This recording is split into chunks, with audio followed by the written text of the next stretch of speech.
ఇదిగో నీ gift. Wow,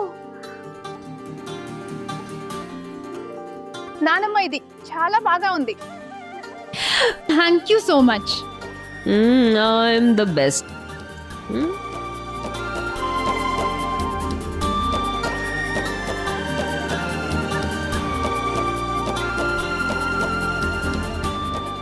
ఇది నీ కోసం. నానమ్మ, ఇది నా కోసమా?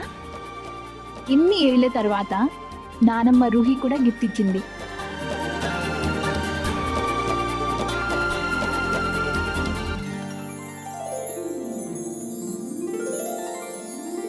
మరి ఎమోషనల్ అవ్వాల్సిన అవసరం లేదు. త్వరగా ఇది కట్టుకుని తయారవ్వు.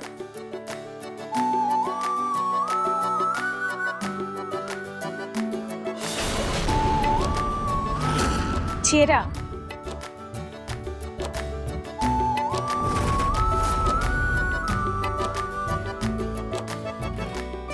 నానమ్మ, నిజానికి నేను చీర కట్టుకోలేదు, నీ కోసం కట్టుకుంటాను.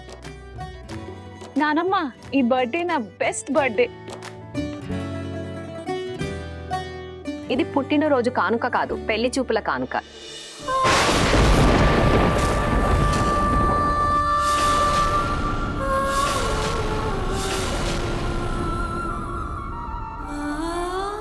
వెళ్ళి తయారవ్వు, నిన్ను చూడ్డానికి పెళ్లివారు వస్తున్నారు.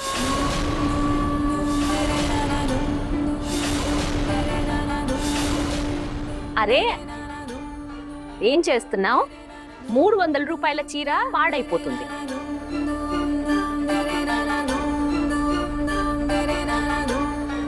నానమ్మ, పెళ్లి చూపులా? నేను చదువుకుంటున్నాను కదా, మరి నా పెళ్లి ఎందుకో? పొలం. అరే, పెళ్లివారు చూడ్డానికి వస్తున్నారా? ఇది అకస్మాత్తుగా ఎలా నిర్ణయించారు మీరు? ప్రతీక్ నాన్నగారు, మీరు అర్థం చేసుకోవటం లేదు. ఆడపిల్ల కదా, త్వరగా పెళ్ళైపోతే అంత మంచిది. ఇక అమ్మాయిలు జీవితాంతం ఇంట్లో కూర్చోబెట్టలేం కదా, వీళ్ళ పెళ్లిళ్ళు మనం చేయాల్సిందే. పైగా మంచి సంబంధం దొరికింది తెలుసా? టాక్సీ కార్లు ఉన్నాయి, మంచి వ్యాపారం వాళ్ళది. తన పెళ్లి అయిపోయి మంచి ఇంటికి వెళ్తే మనకు ఒక బాధ్యత తీరిపోతుంది. ప్రతీక్ నాన్నగారు, మీరు ఆలోచించండి. మన వ్యాపారం కుదేలైపోయింది, ఇప్పుడు ఈ పిల్లల బాధ్యత మనదే కదా. ప్రతీక్ అప్పుడప్పుడు పని మీద బయటే ఉంటాడు. ఈ బాధ్యత మన నెత్తి మీద నుంచి దిగిపోతే మనకు అదే మంచిది కదా. మనం చేయగలిగినంత చేసి ఈ అమ్మాయిల్ని వాళ్ళ అత్తవారింటికి పంపించేద్దాం. అయినా ప్రతీక్ నాన్నగారు అంటారు కదా, కన్యాదానం మహాదానం. అది మనకు దక్కిన భాగ్యమే అయితే ఆ పుణ్యం మనం కూడా చేయగలుగుతాం కదా. అయినా దీనికి రెక్కలు బాగా వచ్చాయి. నిన్న అర్ధరాత్రి పార్టీ చేసుకుని ఇంటికి వస్తుంది. నేను రెడ్ హ్యాండెడ్గా పట్టుకున్నాను ప్రతీక్ నాన్నగారు.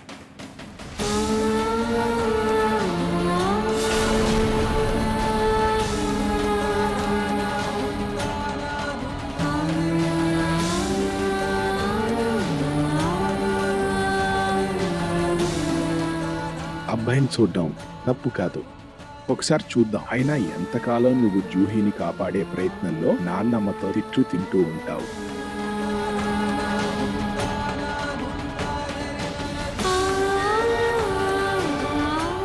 ఈ రోజు పుట్టినరోజు కాబట్టి నేను ఏమీ అనడం లేదు, అర్థమైందా? వెళ్ళు వెళ్ళు, వెండి తేరావుమ్మా, వెళ్ళు.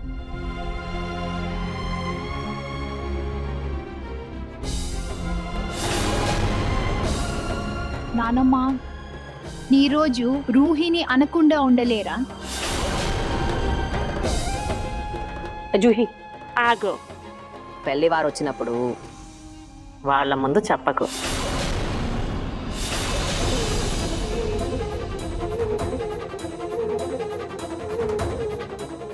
వాళ్ళు సంబంధం ఓకే అనాలి, ఇది ఇక్కడి నుండి వెళ్ళిపోవాలి.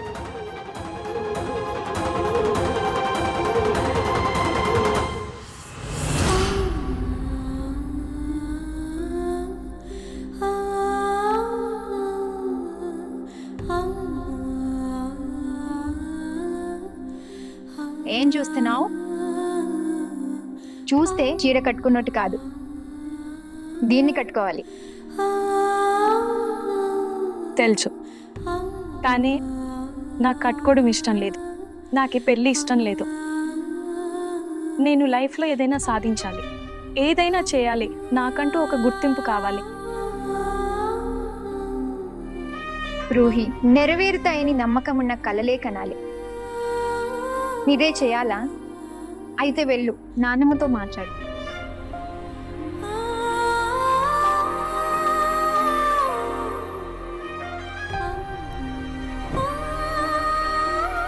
ఆవిడ ఒప్పుకోరు కదా? అయితే నేను చెప్పింది చెయ్యి.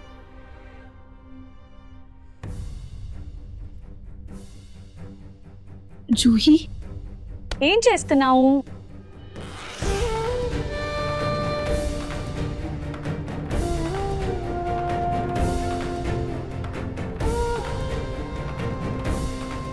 జూహి, ఏం చేస్తున్నావు? రూహి, స్వేచ్ఛ అడిగితే రాదు, లాక్కుంటే వస్తుంది. నీ కలలను సాధించాలి. అయితే వెళ్ళిపో. నీకేమైనా పిచ్చి పట్టిందా? ఒకవేళ నేను పారిపోతే తాతయ్య నాన్నమ్మల గౌరవం ఏమవుతుంది? నా వల్ల వచ్చే అపకీర్తి సంగతి ఏంటి? ఏమవుతుందంటే 4 రోజులు మాట్లాడుకుంటారు, 5వ రోజు మర్చిపోతారు. రూహి, అందరి గురించి ఆలోచించకు, మీ గురించి ఆలోచించు. నా గురించి మాత్రమే ఎలా ఆలోచించుకోను జూహి. నా జీవితంతో తాత నాన్నమ్మల యొక్క గౌరవం, వాళ్ళ పెంపకం కూడా ముడిపడింది. నేను అలాంటిదేమీ చేయను. వాళ్ళపై వేలెత్తకూడదు. సరే, అయితే ఏం ఆలోచిస్తున్నావు? కట్టుకో ఈ చీర. చీర బాగా కట్టుకో, సరేనా? ముసుగు వేసుకుని వెళ్ళు, ఇంత పొడవైన ముసుగు, సరేనా? ఇలా మర్యాదగా టీ కావాలా అడుగు, సరే? రూహి, అందరి గురించి ఆలోచిస్తూ ఇతరుల దగ్గర ఆశలు పెట్టుకోలేం. వాళ్ళు మన గురించి ఆలోచిస్తారని. జనం కేవలం తమ గురించి మాత్రమే ఆలోచిస్తారు. తాత నాన్నమ్మల గౌరవం ముఖ్యం కదా. దల్లో నీ కలలను సాధించు, ఏదైనా సాధించు. నువ్వు లోపల నలిగిపోతూ బ్రతికావంటే నువ్వు డిప్రెషన్లోకి వెళ్తావు, సూసైడ్ చేసుకుంటావు. కానీ వాళ్ళకి ఎక్కువ అపకీర్తి వస్తుంది.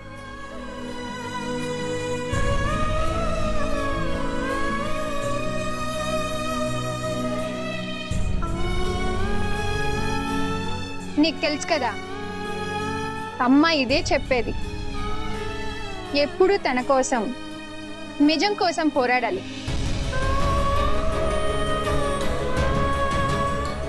రూహి, నేను అల్లరిదాని అయినా స్వేచ్ఛ అంటే ఏంటో నాకు తెలుసు. నాన్నమ్మ నీతో ప్రవర్తించే విధానం నేను ఆపలేకపోతున్నా. ఆమెనేమి అనలేను. నీ చెల్లెల్ని కదా, నిన్ను ఇలా బాధలో చూస్తుంటే నాకు బాధేస్తుంది. రూహి,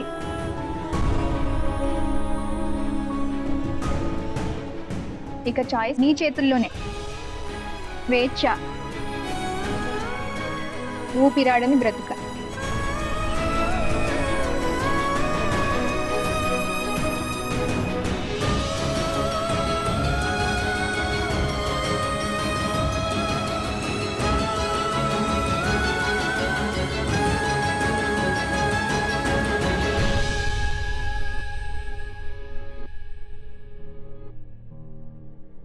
ఏ నిర్ణయం తీసుకున్నా ఆలోచించి తీసుకోమ్మా. నీ నిర్ణయం మీద అచంచలంగా ఉండు, పశ్చాత్తాపం లేకుండా.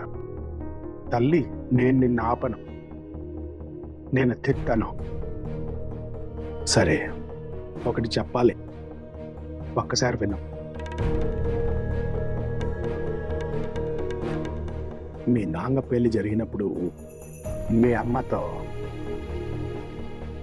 తను కోపంగా ఉండేవాడు.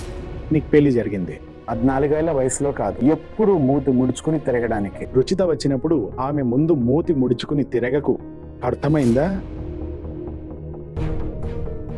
ఆ విషయంలో జీవితం అయిపోయింది అనుకున్నాడు. జీవితాంతం బాధపడుతూ బ్రతకాలి. ఎంతలా అంటే తను ఇల్లు వదిలి పారిపోయాడు, మండపానికి రాలేదు. భయపడ్డదే జరిగింది. నిహార్ ఇల్లు వదిలి వెళ్ళిపోయాడు. పరిస్థితులు మారడంతో అతను తన నిర్ణయాన్ని మార్చుకున్నాడు, తిరిగొచ్చాడు.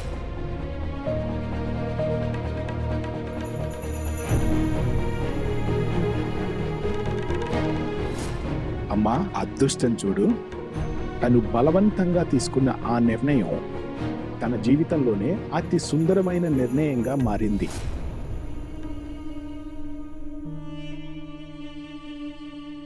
I love you, Nehaji. I love you too, Ruchita.